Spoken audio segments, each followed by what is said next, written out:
la semántica de la palabra en el horizonte mental griego. Y me parece que ese es un error que Rudolf Bullmann le llama la mitologización del Nuevo Testamento, que bueno, que él lo lleva mucho más atrás a los hagiógrafos, pero que es un problema teológico muy importante del cual yo creo que el catolicismo no se salva. No, y para qué hablar ahora, pues en la actualidad, ¿cierto? Al menos los católicos ortodoxos están un poco más a salvo de eso, pero al menos, o sea, acá en Occidente, la iglesia católica con el papa que tienen. Ay, ay, ay. Sí. En fin. Bueno, tú has hecho una crítica bien pronunciada a lo que es la modernidad y lo mencionas con una relación con el liberalismo, pero ¿no crees que inicia con el pensamiento protestante este inicio de la modernidad? ¿Puede ser o no? Lo que pasa es que la ética protestante es el espíritu del capitalismo. Ujú. Por eso lo mencionaba. Es decir, al no entender los límites de la fe, los protestantes han querido armar una filosofía preñada de los principios de la revelación. Claro. Y los principios de la revelación no están hechos para hacer de ellos un proyecto filosófico político. Todo lo contrario.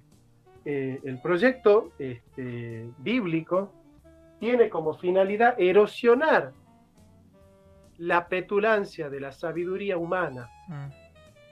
a la luz de la locura de la predicación, como lo dice Primera de Corintios, por ahí estaba buscando mi Biblia, Primera de Corintios, capítulo 1, del 18 en adelante.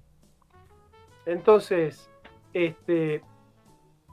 no, yo creo que los protestantes se equivocaron cuando trasladaron los principios de la religión a la filosofía sin entender que son sedes que proceden con metodología distinta. Mm.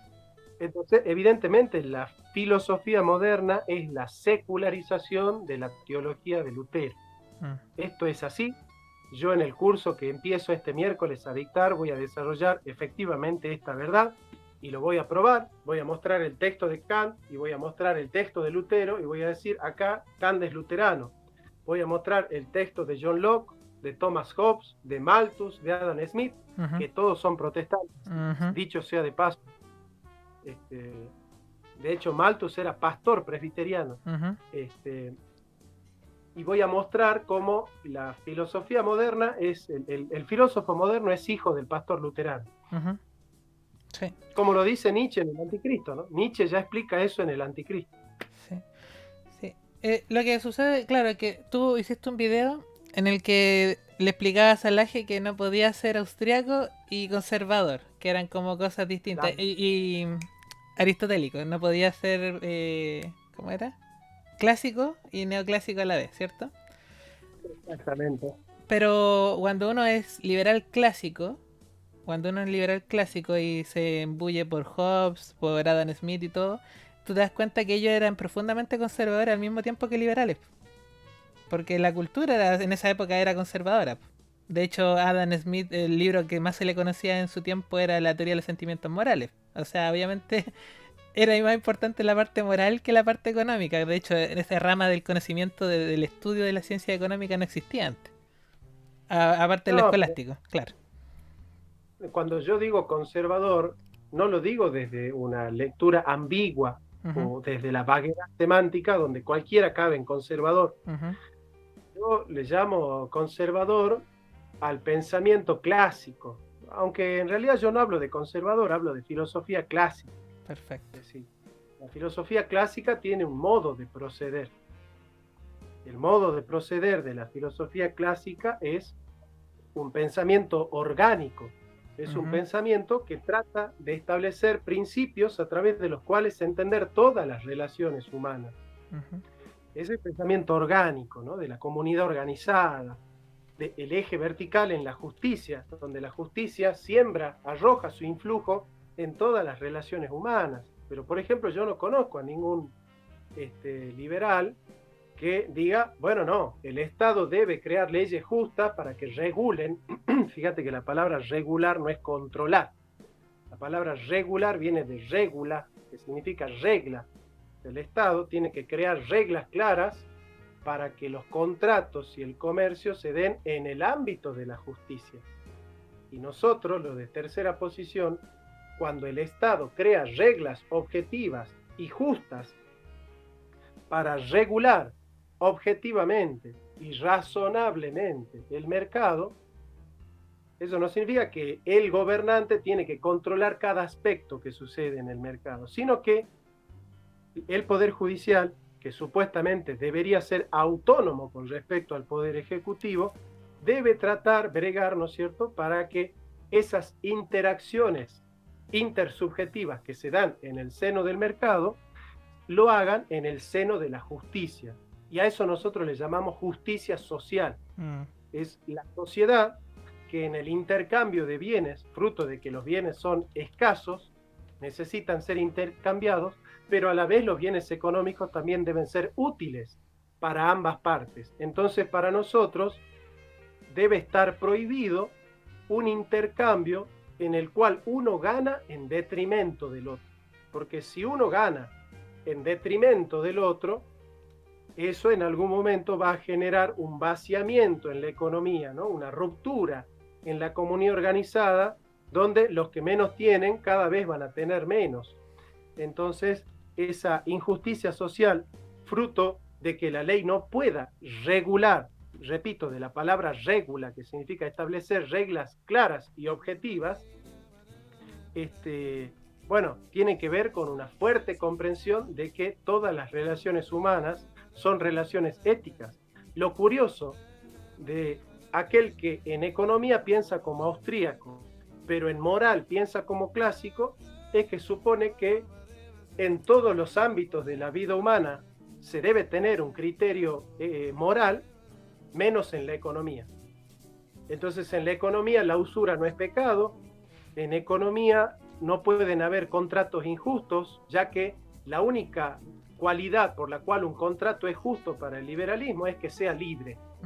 Y si dos personas hacen un acuerdo libre, listo. ¿Qué tiene que ver el Estado con ese acuerdo libre entre dos personas? ¿Me entendés? Sí. Pero claro, no siempre los acuerdos libres son acuerdos justos, como no todas las relaciones libres son relaciones justas, ¿no? Tranquilamente el oprimido puede aceptar libremente la opresión. Y para un liberal, si el oprimido acepta libremente la opresión, y bueno, es algo que eligió. Entonces, ahí detrás hay un concepto de libertad erróneo que está latiendo en el seno de la modernidad, que se cuela en el liberalismo, y por lo tanto el concepto de libertad del liberalismo surge del seno del pensamiento protestante en teología y del pensamiento moderno en filosofía. Entonces vos no podés decirme que en el aborto, en la ideología de género y en la lucha cultural sos clásico y aristotélico, es decir, tenés un principio de filosofía orgánica, pero en la economía sos moderno, como si la economía fuese un instrumento o un etos totalmente aislado de la vida humana. Entonces hay que pensarla la vida humana en su integridad. O sea, los liberales saben cómo hacer dinero. O sea, ninguna persona realista como yo le va a decir a los liberales, ustedes no saben cómo hacer dinero. El problema de los liberales no es que no saben hacer dinero, son especialistas en hacer dinero. Sí, lo que más aman los liberales es la plata. Lo que sucede es que el problema del liberalismo no es un problema económico, es un problema moral. Es un problema antropológico, es el concepto de hombre que está teniendo el liberalismo, el concepto de ética, cómo funciona la ética en el hombre ligada con la antropología y con la metafísica. Ese es el problema de los paleolibertarios, de los minarquistas, de los anarcocapitalistas, digamos, que dependen de la filosofía moderna. Y el problema es la filosofía moderna. O sea, el problema es que la filosofía moderna se edificó bajo prejuicios que no tienen nada que ver con una observación detenida, minuciosa, detallada y desapasionada de la realidad. Sí. O sea, son productos, claro, como bien dices, del pensamiento liberal. Al final eso, y el pensamiento liberal presupone varias cosas. Al final... No hay filosofía, no hay liberalismo sin filosofía moderna. Y no hay filosofía moderna sin base protestante. Por eso vos fíjate que en el fondo la mayoría de los liberales que dicen los países católicos son pobres, Sí. en el fondo los liberales son beberianos. Ujú. Son beberianos, ¿viste? En el fondo tienden a pensar que los principios de la ética protestante son aquellos que nos llevan al progreso. Por eso es imposible que un liberal pueda ser liberal y seguir la doctrina social de la Iglesia Católica, que es lo que en el debate Dante Urbina lo convenció a Gabriel Zanotti de que era imposible dar la batalla por querer sintetizar doctrina social de la Iglesia Católica con liberalismo de la escuela austríaca. Es imposible. Y si ustedes observan, estudian ese debate, Dante Urbina destruye uno por uno todos los argumentos de Gabriel. Y que Gabriel es amigo mío. Pero Gabriel pierde el debate porque trata de sintetizar una filosofía católica que tiene como punto de partida la objetividad de la realidad con el liberalismo que surge de la filosofía moderna y es subjetivista. La teoría objetiva del valor tiene que ver con un punto de vista objetivo en una filosofía realista. La teoría subjetiva del valor se alimenta de otros principios que no tienen nada que ver con el pensamiento clásico. De hecho, en la filosofía clásica no se habla de subjetividad propiamente, sino de hipostasis o de hipokeimen, digamos, ¿no sé? Que es un sustrato en el que subyacen los cambios accidentales. Entonces, ahí está un poco el problema, digamos. Los liberales no tienen problemas económicos. Los liberales son unos capos para hacer dinero. El problema es que ellos no saben que esa forma de hacer dinero es injusta, porque no tienen desarrollado un pensamiento ético a la luz de la filosofía realista, sino que la ética del liberalismo tiene como plataforma el voluntarismo de Duns Scotus y el cognitivismo de Guillermo de Ockham, que son los padres de la modernidad. Todavía ningún liberal me convenció de que es posible ser realista, y entiendo por realista aquel que cultiva la filosofía clásica de Aristóteles y Santo Tomás de Aquino, y a la vez ser liberal. O no es tan realista, o no es tan liberal. ¿Qué es lo que le demostró Dante a Gabriel Zanotti? Si vos sos liberal y conservador, o no sos tan liberal, o no sos tan conservador. Pero no son compatibles estas dos tradiciones. Y yo justamente ayer en mi canal he desarrollado un esquema en Word donde he puesto las dos tradiciones de pensamiento y voy comparando la ética, la antropología, la nociología, la ontología, la metafísica, la política, la sociedad, la cultura, en base a un análisis, ¿no es cierto?, antagónico, dialéctico, digamos, y comparativo, dialéctico comparativo, en el cual yo voy diciendo, la filosofía clásica tiene este proceder en nociología, la filosofía moderna tiene este otro proceder y de ahí surge el liberalismo. La filosofía realista en antropología tiene este principio, la filosofía moderna tiene este otro principio y de ahí surge la modernidad. Entonces, bueno, ese es el problema. En el fondo, los liberales tienen problemas filosóficos y problemas éticos. Yo no escucho a liberales hablar de precio justo. Se ríe. Si hay un liberal escuchándome ahora, se van a reír. A decir, precio justo, ¿qué es eso de la justicia en el precio?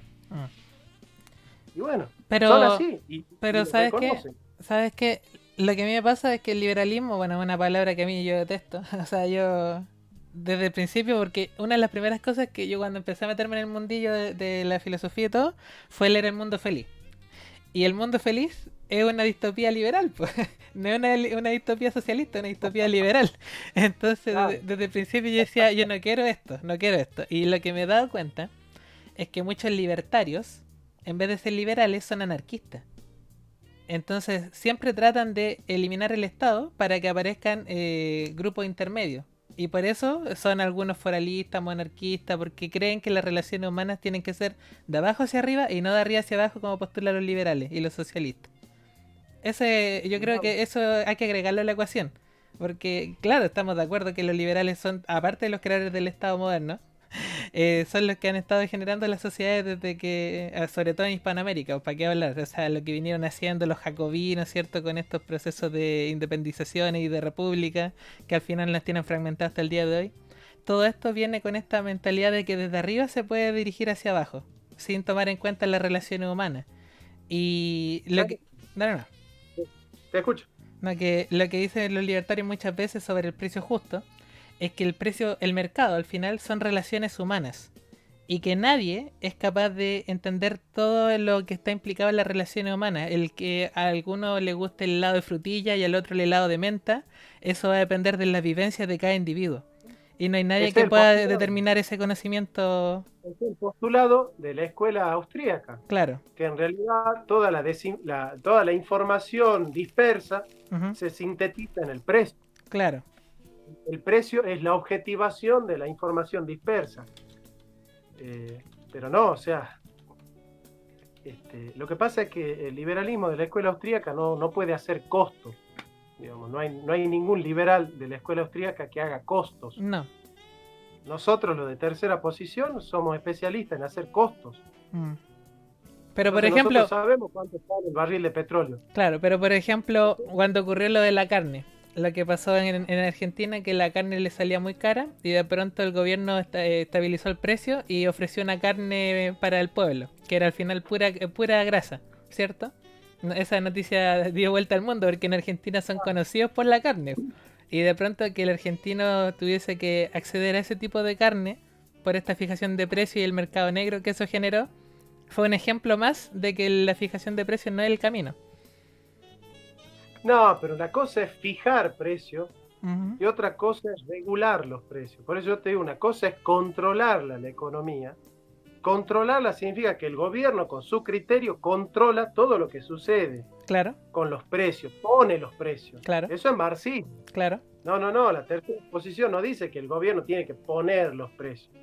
Tiene que regular, tiene que crear reglas claras, ¿no es cierto? Nosotros segmentamos consumo masivo, consumo selectivo, consumo premium. Entonces vamos segmentando y vamos dando porcentaje. Nosotros no nos metemos nunca con el stock, Mm, porque nunca vamos a pedir que un empresario venda por debajo del costo. mm, Pero yo, ¿cómo voy a saber si el margen es excesivo si no hago costos? mm. Pero es ¿Se que entiende? ese costo va a depender del día. Por ejemplo, y el precio de barril que tú mencionas, ustedes son productores, ¿cierto? De gas y petróleo y todo, pero nosotros no, somos importadores de petróleo. Y el precio del petróleo va a depender del mercado internacional. Por tanto, un día puede valer algo, otro día puede valer otro precio. Y Y hay que hacer los costos. y el Y hay transporte, que hacer los costos de nuevo. pero Hay eso, que hacer los costos. pero eso es demasiado rápido. Ese tipo de información es muy rápida, se va regulando día a día, entonces no hay nadie con la suficiente agilidad para poder determinar, sobre todo en países tan grandes como los nuestros, el precio justo en determinado día. Porque... Nosotros, ¿Mm? nosotros en el último gobierno nacional justicialista, sobre todo en el primer gobierno de Néstor Kirchner y parte del primer gobierno de Cristina Kirchner, hemos podido realizar esa maniobra a través del mejor secretario de comercio que tuvo la Argentina, que se llamó Guillermo Moreno. Ujú. Lo podíamos hacer tranquilamente. Por eso la Argentina pudo crecer a tasas chinas y tuvimos superávit fiscal y superávit gemelo, superávit de exportación. Así que nuestra doctrina y nuestra práctica muestran que es posible. Claro que es difícil, claro que lo más cómodo es decir los precios en el mercado, los salarios en paritarias. Mm. El problema es que los hombres librados a sus propios instintos no son seres buenos que quieren hacer el bien a la población con bienes de mejor calidad y de menor precio. Digamos, lo que es propio del hombre, y eso es un poco ser honesto con uno mismo, cada uno examina su corazón y se da cuenta que el motor de lo que lo mueve a hacer economía no es el beneficio, la solidaridad y la empatía con el prójimo, sino justamente es ganar más con el menor esfuerzo posible y si es en detrimento del otro no importa. Por eso tiene que ver el criterio de la justicia, porque dos hombres en una relación entre ellos siempre pueden ser evaluados bajo el criterio de la justicia.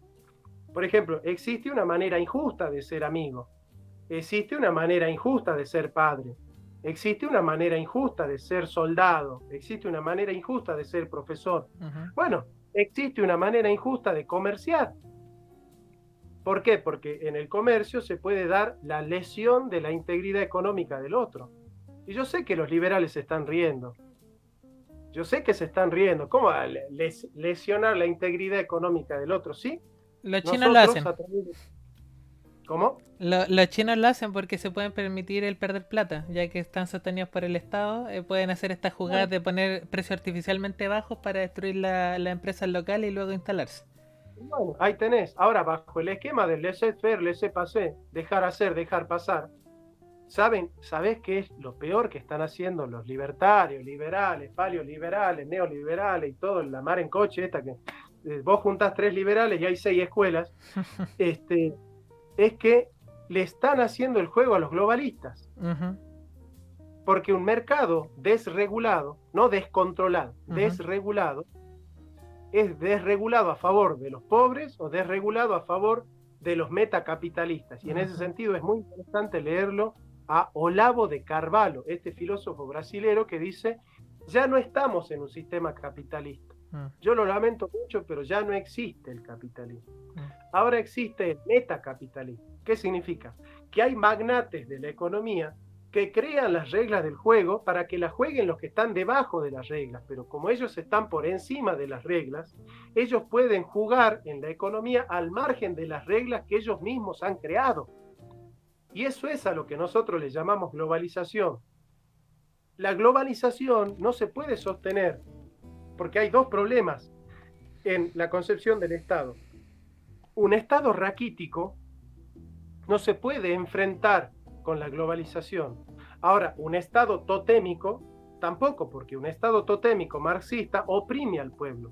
Un Estado raquítico es la expresión del liberalismo. Entonces nosotros necesitamos un Estado moderado, mediano, que sepa actuar con virtuosidad, que no intervenga, pero que sí regule. ¿Qué significa regular? Vuelvo a lo mismo. Crear leyes claras y justas, leyes objetivas. O sea, el Estado dice, miren, estas son las leyes. No nos vamos a meter con el stock, nos vamos a meter con el flujo para que no sea excesivo, porque cuando el flujo es excesivo, en la canasta básica, ¿quién está pagando ese flujo? En la canasta básica, la está pagando el pueblo. Acá en la Argentina se vendía el liberalismo de Chile como el ejemplo a seguir en Latinoamérica. José Luis Esper, un gran candidato al liberalismo argentino, decía, nosotros tenemos que seguir el modelo de Chile. Bueno, pero lo que hizo colapsar el modelo chileno no fue la economía, fue la parte moral. Fue que la izquierda con la socialdemocracia empezó a generar las sociedades, sobre todo en las juventudes menores de 30, hasta llegar al punto de volverla en grupo anarquista insurrecto. Que eso es lo que explotó. No, pero yo cuando estuve en Chile, habían muchas personas que no podían pagar su educación, ¿no? Y eso no es un problema de la izquierda. No es un problema de la izquierda que gente no pueda acceder a la educación gratuita. Porque yo conozco chilenos que vienen a estudiar en la Argentina, porque no tienen plata para pagarse la educación privada en su país. Acá en la Argentina vienen a estudiar nuestros hermanos bolivianos, nuestros hermanos peruanos. ¿Por qué vienen a estudiar en la Argentina? Porque en la Argentina la educación es gratuita. Sí, pero nosotros acá en Chile tenemos un problema con las universidades desde hace bastante tiempo, y es que tenemos demasiados caciques y pocos seguidores. Tenemos demasiados líderes, demasiados ingenieros en obras públicas y todo, pero muy pocos técnicos. Entonces, lo que se da es eso, que lo que más cotiza en las empresas son técnicos, y que no hay pocos, y los ingenieros sobran. Es un problema. Es un problema del sistema. El sistema, cuando unos crecen en detrimento de otros, es un sistema injusto, que a la larga nunca es rentable. Un sistema donde las relaciones económicas están libradas a la suerte de contingentes, donde unos ganan en detrimento de otros. Ahí se está viendo un poco distorsionada la imagen, eso sí. A ver. No estoy a favor del comunismo, soy un enemigo formidable del comunismo. Acá los comunistas me odian, ¿no es cierto? Pero, y eso te quería decir, nosotros la tercera posición no es la postura equidistante, como la ciencia de errores de izquierda, los errores de derecha, digamos, ¿no? Síntesis, dos errores. Nosotros no somos de la posición que están de las otras dos, sino porque vimos después de la segunda. Somos una mirada superior a la segunda posición del marxismo. Ahí, Entonces, lo último que estás diciendo no se escucha muy bien. O sea, como que la señal se fue, no sé, pero se escucha distorsionado. ahora me ahora más, A ver, espera. ahí me escuchás. Eh, Te escucho, pero la imagen quedó como congelada, espera. Te ves como pixeleado. Yo me veo más o menos bien. ¿Y yo cómo me escucho para ti? ¿Me escucho como la voz distorsionada? No, me escuchas perfecto. Qué raro. Es que te escuchas distorsionado un poco. A ver, A ver, que revise conexión. sí, por favor. Ahí cómo me escuchas. No, Ahí tiene se razón. escucha un poco mejor. Ah, perfecto. Sí, ahí sí. Un poco mejor. A ver ahí. Ya, parece que se escucha algo mejor. Sí, Bueno, ya. nada, te decía eso, que la tercera posición Ujú, es tercera, no porque está en el medio de las otras dos, sino porque viene después de la segunda. Es decir, nosotros no somos la síntesis, somos medio marxistas y medio liberales. Somos una tercera posición, tenemos un punto de partida totalmente distinto al liberalismo y al marxismo, porque justamente liberalismo y marxismo son dos caras de la misma moneda, ujú, porque pertenecen al pensamiento dialéctico de la modernidad. Y nosotros estamos rompiendo con esas falsas dicotomías. O sos machista o sos feminista, o sos de izquierda o sos de derecha. ¿Viste? O está a favor de la igualdad o está a favor de la equidad. O pensás esto o pensás lo otro. Sos conservador o sos progresista. Todas esas son falsas dicotomías creadas por la modernidad y un filósofo que ha explicado muy bien todas estas falsas dicotomías es Chesterton. ujú, Justamente Chesterton decía, no caigan en estas falsas dicotomías. Y Edgar Morin, el autor del pensamiento complejo, dice justamente, pensar en dicotomías, como que si no sos de izquierda, tenés que ser de derecha, es una manera de no pensar. mm, O sea, como que si yo no importo las categorías europeas y no pienso como piensan los europeos, porque izquierda y derecha surgen en la Revolución Francesa, te cuento, ¿no? ujú, Y de hecho, cualquiera que sepa un poco de historia se va a dar cuenta que Inglaterra nunca se desarrolló a través del libre cambio. Inglaterra se desarrolló proscribiendo la ley de cereales y con miles de leyes, interviniendo en el Estado, en la economía, con proteccionismo estatal. mm, Ahora, ¿por qué entonces nosotros, los cipayos hispanoamericanos, creemos que el libre cambio es el progreso? Si Inglaterra nunca prosperó a través del libre cambio, porque Richard Cobden ha creado el mito para Hispanoamérica de que el libre cambio es la senda del desarrollo. mm, Entonces nosotros los hispanoamericanos queremos seguir una receta que ni los mismos piratas han seguido. mm. Entonces es muy interesante esto, ¿no? Porque se dice, no, la Argentina fue potencia mundial en la época de Alberdi. Alberdi era liberal en lo político, pero no era liberal en lo económico. Mm. Es decir, liberal en lo económico, ¿qué es? Que la Argentina no intervenga cuando los ingleses quieren traer sus productos a la Argentina para no proteger la industria nacional. Bueno, si eso es ser liberal, déjame tranquilo nomás, ¿viste? Porque, digamos, no hay nada más, bueno, en ese sentido nosotros somos medio desarrollistas, ¿viste? Mm. Eh, Bueno, eso te quería comentar. Si como tercera posición tú mantenías la idea del proteccionismo y el desarrollismo, parece que sí. sí, en ciertas cosas sí, porque efectivamente en Hispanoamérica un país no puede desarrollarse si no tiene una industria fuerte, porque en el intercambio de mercancías, obviamente que siempre vale más un producto manufacturado que la materia prima. Eso es así, porque el producto manufacturado tiene valor agregado. Mm. La materia prima no tiene valor agregado. Vos decime qué es mejor, exportar uva y banana o exportar televisores o radios No, o claro, pero camionetas. no, pero por ejemplo ya, no exportar uvas, pero exportar vinos de última calidad, exportar comida de última calidad, entregar servicios de turismo de altísima calidad, entregar, no sé, pues cosas que nosotros tengamos que ellos no tengan. y que ellos vengan a nosotros y nosotros ahorrarnos el transporte, porque ¿qué es lo que sucede? Que estamos compitiendo con el resto del mundo que tiene mejores redes de comunicación y de transporte, por tanto nuestro envío sale mucho más complejo que el de ellos. Bueno, pero ellos tienen mejores redes porque ellos producen el ferrocarril que tienen, producen las vías, producen los autos, producen la tecnología, las redes. O sea, todo está sostenido en que ellos tienen sus industrias y nosotros no las tenemos.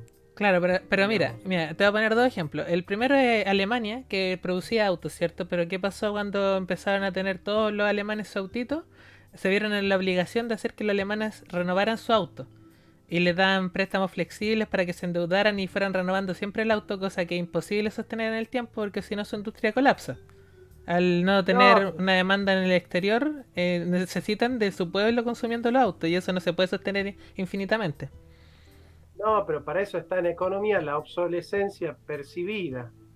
Van creando nuevos modelos, van generando nuevas demandas. Claro, pero eso no se puede sostener infinitamente. O sea, sobre todo No, ahora que están impulsando esto en la economía circular, ese tipo de industria enfocada en autos va a colapsar. Y lo otro que te quería comentar, que otro fenómeno que están sufriendo los países del mundo industriales, sobre todo en Occidente, es que están compitiendo con los chinos que tienen mano de obra esclava, prácticamente. claro. Entonces, un chino que le están pagando $1.50, $2 al día, versus una persona que le tienen que pagar 15, 20, no hay competición posible. O sea, ellos te pueden destruir tu industria fácilmente. Porque están dispuestos a perder. Están dispuestos a perder. Eso una empresa de Occidente no se lo puede permitir. Y bueno, pero ¿quién le puede decir a los chinos que eso es injusto? ¿Bajo qué criterio? Claro. Claro, pero por eso te menciono que el desarrollismo no sé si sea la salida para nuestros países en estas circunstancias. En estas circunstancias lo veo complicado. Lo que debiésemos hacer como países debiese ser potenciarnos en lo que somos buenos y en los que somos únicos. En lo que no nos pueden imitar, que son los espacios, las cosas que producimos, etcétera. Cosas que ellos no puedan hacer porque no lo pueden hacer simplemente. No pueden llevarse la cordillera, ¿cierto? La cordillera lo Andes a China, no pueden. Nosotros entonces tendríamos que potenciar eso. Vos querés que Hispanoamérica crezca exportando vino de alta calidad, por ejemplo. ¿Qué pasaría si vos querés exportar vino a Inglaterra? ¿Lo tenés abierto al negocio en 2 días? ¿Sabés cómo funciona en Inglaterra la cosa? No, pero ahí hay que ver, pues, por ejemplo, Francia, Estados Unidos, habría que ver dónde están los mercados. Pero el punto es, o sea, si queremos imitar a los chinos, tenemos que estar dispuestos a tener 30 años de pérdida, tener mano de obra esclava, hacer trabajar a los presos, etcétera, tener condiciones inhumanas para poder imitar un producto de mala calidad como fue el de los chinos durante mucho tiempo. Y después, después de eso, pensar en ser competitivos con el área de los transportes y comunicaciones, que no manejamos, nosotros no tenemos esa logística. Sí, el problema es cuando la Argentina, en la época del... Cuando Latinoamérica, Hispanoamérica, en la época del sistema ICI, industrialización por sustitución de importaciones, de la guerra mundial, bueno, la Argentina... El mismo Paraguay. ¿Vos sabías que Paraguay es el primer país hispanoamericano en industrializarse en el siglo XIX? Tenía una industria de armas tremenda.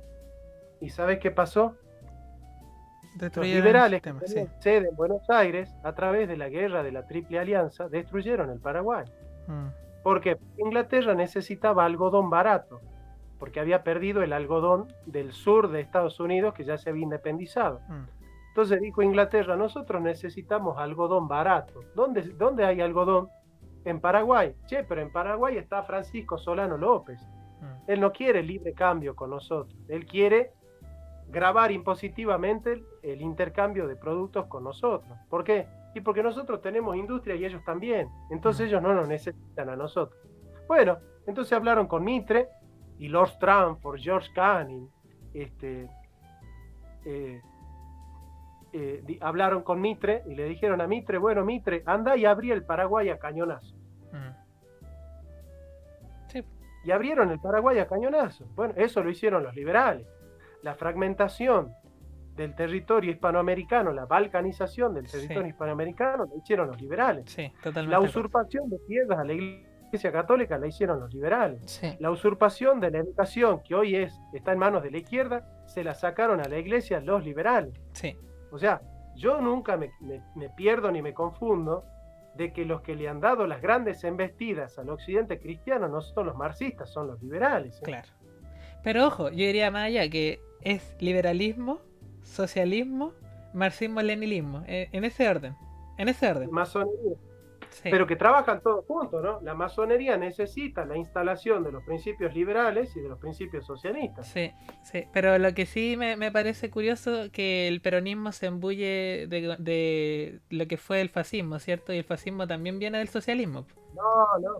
No, no, no. No, el peronismo es la expresión política de la doctrina social de la Iglesia. No, el fascismo no cree en la comunidad organizada, porque cree en las sociedades intermedias, pero organizadas desde el bloque del Estado, Ujú. de arriba para abajo. El fascismo organiza la comunidad de arriba para abajo. La comunidad organizada es independiente del Estado. Para Perón, los sindicatos tienen que ser autónomos del gobierno de turno. Claro, ahora, ¿por qué yo me dejé de llamar peronista? Aunque soy de tercera posición, dejé de llamarme peronista. ¿Por qué? Porque Perón en la doctrina, hermoso, Ujú. pero en la práctica los sindicatos eran el brazo izquierdo de Perón. ¿No es cierto? Mm, Espejo, por ejemplo, era el brazo izquierdo político de Eva Perón. mm. Entonces, yo prefiero ceñirme a la doctrina de la tercera posición, a la doctrina social de la Iglesia, y no tanto defender al gobierno de Perón, porque en algunas cosas el gobierno del general Perón es indefendible. Así que yo, para no tener que dar tantas explicaciones, y alguien me dice, no, vos no puedes ser peronista, porque Perón hizo esto y esto y lo otro, Perón habrá hecho lo que quiera, a mí me importa la doctrina. Como también en el cristianismo, yo defiendo la doctrina de la Biblia, no defiendo todo lo que hizo la Iglesia. Claro, Yo, para ser cristiano, no tengo que cargarme la historia de la Iglesia. claro, claro. Y bueno, si yo quiero ser justicialista, no tengo por qué cargarme la corrupción de Perón. Claro. No, sí, totalmente. Bueno, acá igual cuando fue el periodo de la UP con Allende también tuvimos problemas con los sindicatos. Pues de hecho eso fue lo que más destruyó la economía chilena en esos tiempos. Que los sindicatos se armaban y tomaban el poder de las fábricas y empezaban a cerrar porque hacían huelga y se la adueñaban. Entonces, bueno, Sí, en fin. contame, ¿Salvador Allende era de tercera posición o estaba más, era socialista, ¿no? Estaba con Fidel Castro. Sí, mira, lo que pasa es que la historia de Chile, sobre todo en el siglo XX, fue principalmente tercera vía. Casi todo lo que es Corfo, todo lo que son los sistemas de apoyo a la empresa, el desarrollismo que hubo en el siglo XX era tercera vía, por donde lo mires. Había muchos, la influencia del partido nazi era muy grande en Chile. Un nazi, no sé, no me acuerdo si era heterodoxo o ortodoxo, pero que no era racista, ¿ya? Pero el punto está en que tenía como la misma idea de los nazis del desarrollismo que tenían ellos, con patrón trabajo y cosas por el estilo. Pero eso terminó con la llegada de Allende, que fue una vuelta al socialismo y que terminó después con esta idea liberal pues, de Chicago, que trajeron los Chicago Boys, ¿cierto? Y que luego mutó en una socialdemocracia que se mantuvo los últimos 30 años hasta colapsar ahora. Esa es la historia de Chile en las últimas décadas. No, por eso yo les digo, ¿sabes cuál es el orgullo que tenemos nosotros en la Argentina? ¿Mm? Que cuando terminó la Segunda Guerra Mundial quedaron dos bloques que fueron los que ganaron la guerra. Claro. El bloque soviético y el bloque yanqui, digamos, ¿no? Claro. Capitalista, comunista. Y Perón dijo, yo no me voy a alinear con ninguno de los dos. Eso es de una astucia tremenda. Claro, yo tengo un amigo que me dice que va a ser astuto quedar al margen de las dos potencias del mundo. Perón dijo, no, estas dos potencias están equivocadas. Una potencia porque piensa en el individualismo y otra potencia porque piensa en el colectivismo. Y nosotros entendemos que el individuo tiene que abrirse a la comunidad sin perder su libertad. Por eso habla de la función social de la propiedad privada, fíjate vos. Y ese tema pertenece al seno de la doctrina social de la Iglesia. Entonces, cuando Perón construye la doctrina nacional justicialista, es una doctrina profundamente criolla, que nace del seno del pueblo hispanoamericano. Entonces vos fijate que ese cipallaje mental de que nosotros tenemos que pensar en política según lo que dijo el último inglesito de moda, el último pirata o el último francés, me parece que nosotros en Hispanoamérica podemos crear algo propio, un sistema de pensamiento, un sistema político que parta de las relaciones, de las pulsiones existenciarias y culturales y hasta, te podría decir, históricas de nuestro pueblo hispanoamericano. Eso te iba a preguntar. ¿Eres hispanista? ¿Cierto? Sí, sí, claro, sí, sí, sí. Sí, sí, sí. Acá bueno, nosotros tenemos este problema que ustedes también van a tener luego, que es con ustedes lo van a tener con la RAM, pero nosotros lo tenemos con la CAM y la UAM. Y claramente la forma de combatir ese discurso que están impulsando, ese relato que trata de balcanizar aún más nuestros países, es con el hispanismo, creo yo.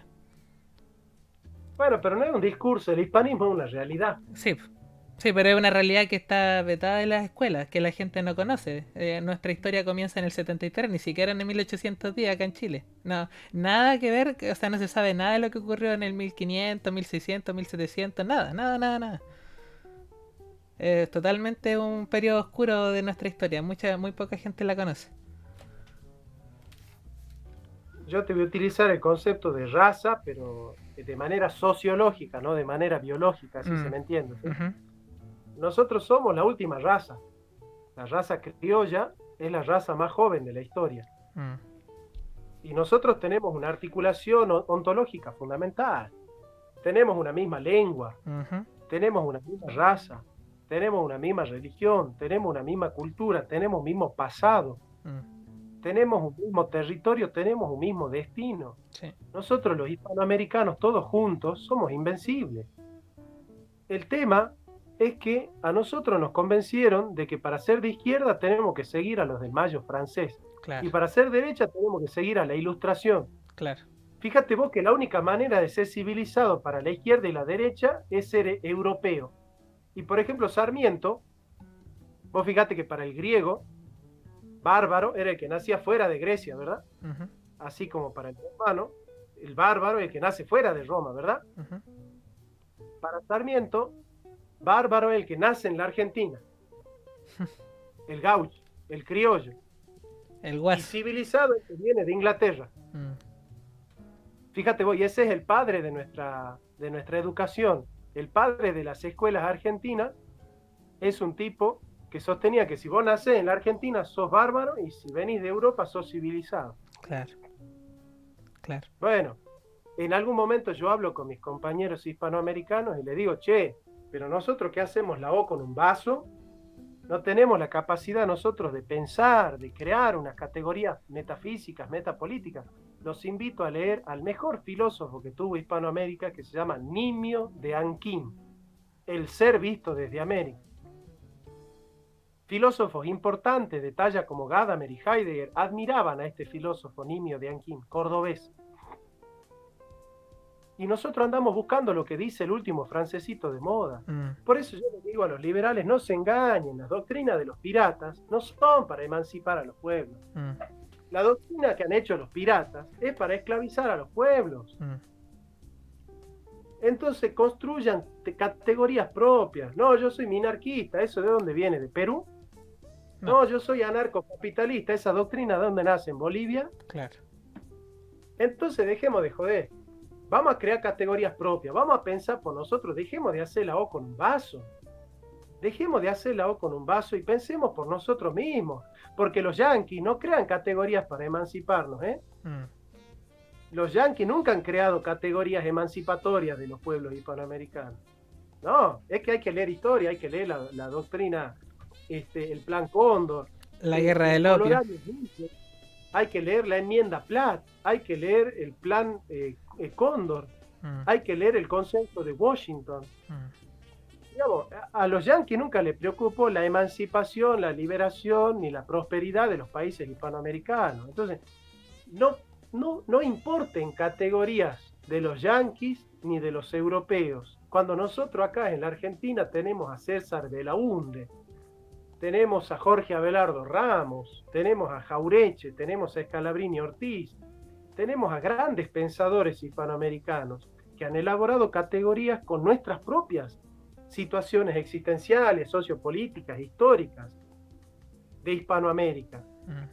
Porque nosotros debemos descolonizarnos primero mentalmente. Porque cuando nosotros pensamos que la única forma de hacer política es o izquierda o derecha, estamos colonizados por la cultura francesa. Cuando nosotros pensamos que la única manera de romper con el progresismo es el liberalismo, estamos colonizados por la cultura inglesa. Entonces, nosotros tenemos que romper con estos esquemas, con estas falsas dicotomías, porque en el fondo el problema del hispanoamericano es que está colonizado por el eurocentrismo. Está colonizado por esas categorías según la cual...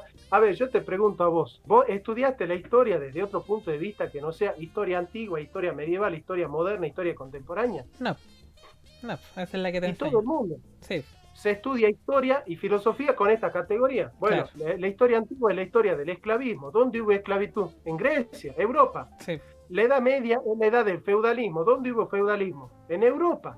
Sí. A pesar de que Manfred Kosok trata de ver sistema precapitalista en o parcería en Hispanoamérica, en Asia, ¿no es cierto? Como hace Julio Liborio Justo, por ejemplo. Pero cuando nosotros utilizamos Edad Media para pensar en Hispanoamérica, no tenemos categoría. Yo soy profesor de historia. Cuando yo estudié historia, ¿saben en qué materia estudié yo la historia de los incas, los aztecas y los mayas? En prehistoria, hermano. En prehistoria. Pero te lo juro por Dios. Te lo juro por Dios. Te saco la libreta y te muestro ya nomás que en primer año se estudia la historia de los incas, de los aztecas y de los mayas en prehistoria. ¿Qué significa? Que la historia la trajo Colón. Claro.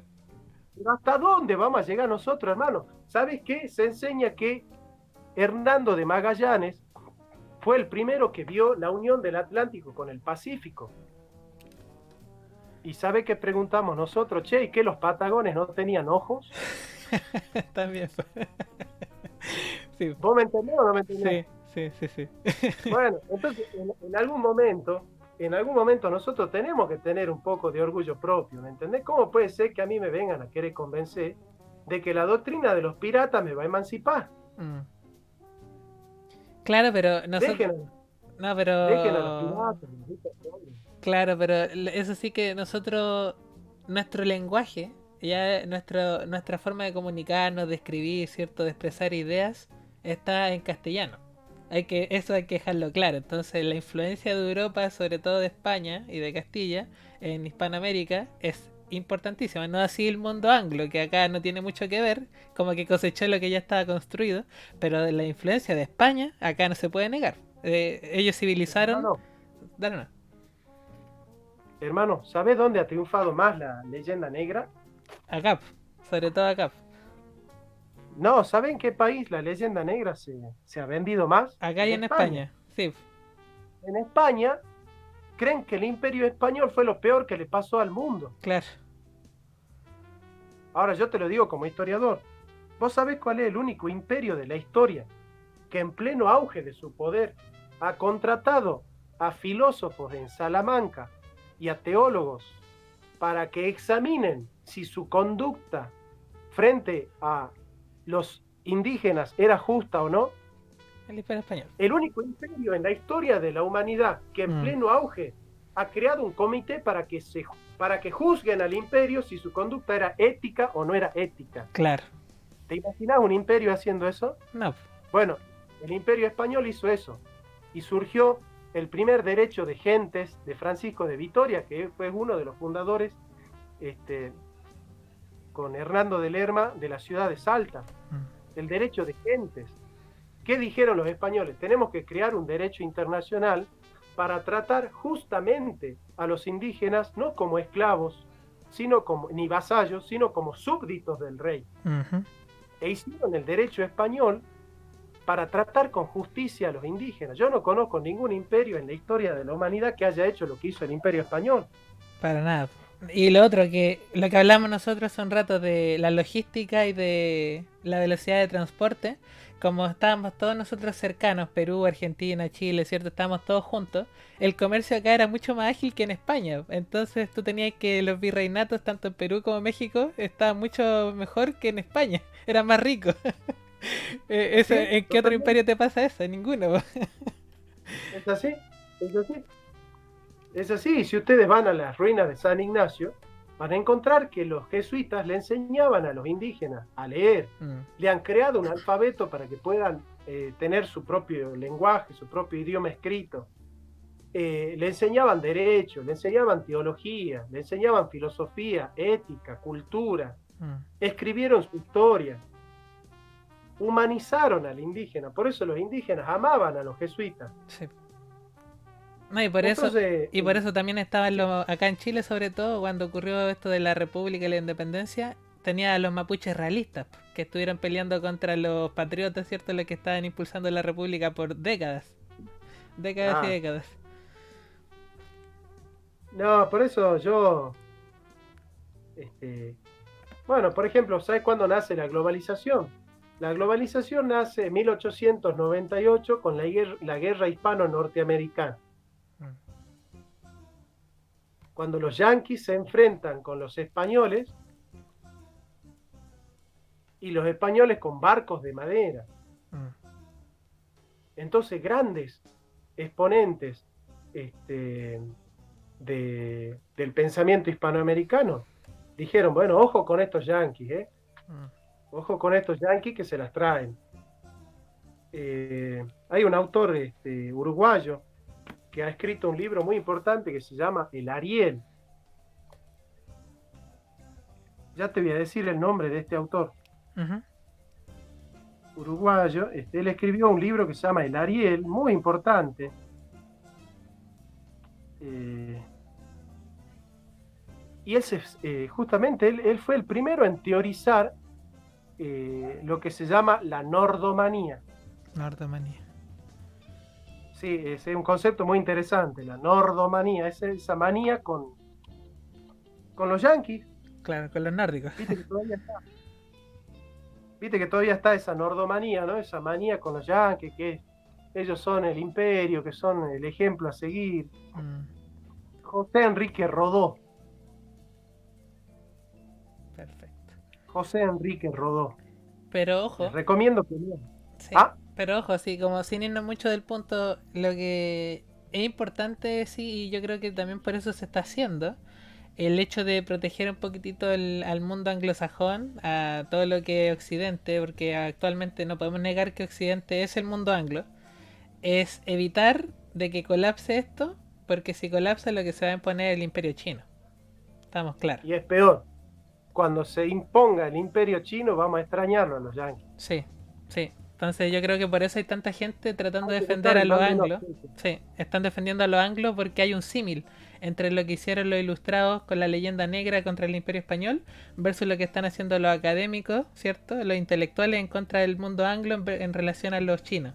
Entonces por eso hay mucha gente que hace este símil, leyenda negra anterior versus esta nueva leyenda negra contra el mundo anglo que está justificada en muchas cosas, pero que también tiene cosas buenas y que el imperio chino no creo que las vaya a mejorar, no creo que sea una mejor calidad de vida la Bueno, que nos proponen. ahí estamos de acuerdo. Mm, Así como una crítica furibunda a la Iglesia Católica, lo que exacto, hace es erosionar el poder del cristianismo, no a favor de la libertad, sino a favor de los musulmanes. exactamente, exactamente. Sí, Y los musulmanes cuando lleguen a Hispanoamérica y se instalen, no van a ser democráticos y van a respetar la libertad de pensamiento, la tolerancia no, y todo eso, ¿no? para nada, para nada. En fin. Estamos de acuerdo, mira, en este punto, esta manera de pensar, estamos de acuerdo, mira. Sí, sí, sí, sí, es que como te digo, cuando tenemos en común esto del hispanismo hay varias cosas que se pueden tejer sobre eso, pues ya luego cómo se maneja el Estado y todo ese tipo de disputas que ya son en el ámbito que a ti no te gusta, pero la parte moral, cultural, yo creo que hay harto nexo, ¿cierto? Hay varias cosas en común que se pueden construir. ¿Sabés cómo nos llaman los liberales acá en la Argentina? ¿Mm? La izquierda inteligente. La izquierda inteligente. Bueno, yo te lo planteé antes de empezar el directo, de que yo prefiero mil veces que la persona que está al frente, ¿cierto?, sea este tipo de izquierda, ¿cierto? en vez de esta gente loca, descerebrada que tenemos en los grupos POMO y todo eso. No. Muchas gracias por existir. Muchas gracias por existir, de verdad. En fin. No, yo admiro mucho a los liberales en muchas cosas. Por ejemplo, entre un Estado prebendario que se basa en la componenda, ¿no es cierto? Y en la corrupción, que beneficia a la clase política en lugar de al pueblo, entre un Estado clientelar a favor de la casta política y un gobierno liberal, yo voy a decir algo que le va a molestar a muchos. Yo prefiero el gobierno liberal. Si me dan a elegir, yo elijo el gobierno liberal. Sí. ¿Por qué? Porque por lo menos el gobierno liberal no le va a robar el gobernante a los pobres. Claro. O sea, esa es la postura Entonces, que se tiene, pues, de que es un dulce demasiado tentador, ¿cierto? El tratar de quitarle más plata a la gente para redistribuirla. Porque cuando empieza la distribución, ¿qué impide que metan la mano en la caja? Y eso es lo que ocurre. A mí me gusta un concepto de Milei. Él dice, las manos de los políticos son muy porosas. Claro, claro. O cuando habla de las filtraciones. ¿Es así? No, yo en ese sentido le reconozco, ¿no? Le reconozco al liberalismo, porque aparte el capitalismo es la única manera de desarrollarse. Si nosotros no seguimos las reglas del capitalismo, no nos desarrollamos, ¿no? Porque solamente se desarrolla un país a partir del motor del sector privado. El Estado nunca genera riqueza. El Estado no está hecho para generar riqueza. Está hecho para mal distribuir la que existe. Claro, eso lo tenemos nosotros. El capitalismo sabe producir riqueza, pero no la sabe redistribuir. Para eso estamos nosotros los peronistas, para redistribuir la riqueza. Bueno, estimado, ha sido una charla súper entretenida, súper completa, y me gustaría darte el último espacio como para que vayas cerrando ahí tus últimos minutitos. Bueno, te agradezco mucho, realmente la altura, no solo académica, sino la calidad humana que tenés vos. A pesar de que no nos vimos el rostro, es decir, no nos pudimos humanizar, como diría Ismael Levinas, ¿no? El rostro humano. Claro. A pesar de esto, estuvo presente la calidad y la calidez, eso lo rescato y lo agradezco. Y los invito a todos a participar del curso de filosofía que estoy desarrollando a partir de este miércoles que viene, de 19 a 21 horas Argentina. El curso se llama Filosofía y Cristianismo. Y para contactarse conmigo nos escriben a cursofilosofia@gmail.com. Ahí nos estaremos viendo entonces, cursofilosofia@gmail.com, y empezamos este maravilloso curso donde vamos a estudiar las relaciones entre los primeros cristianos y la filosofía griega, catolicismo y filosofía medieval, protestantismo y filosofía moderna, New Age y filosofía postmoderna, así que va a ser muy, muy interesante. Sí, se escucha súper interesante, la verdad. Muchas gracias, estimado, por tu participación, y muchas gracias a la gente del chat. Espero que el programa les haya gustado y nos vemos la próxima. Cuídense mucho. Chao, chao.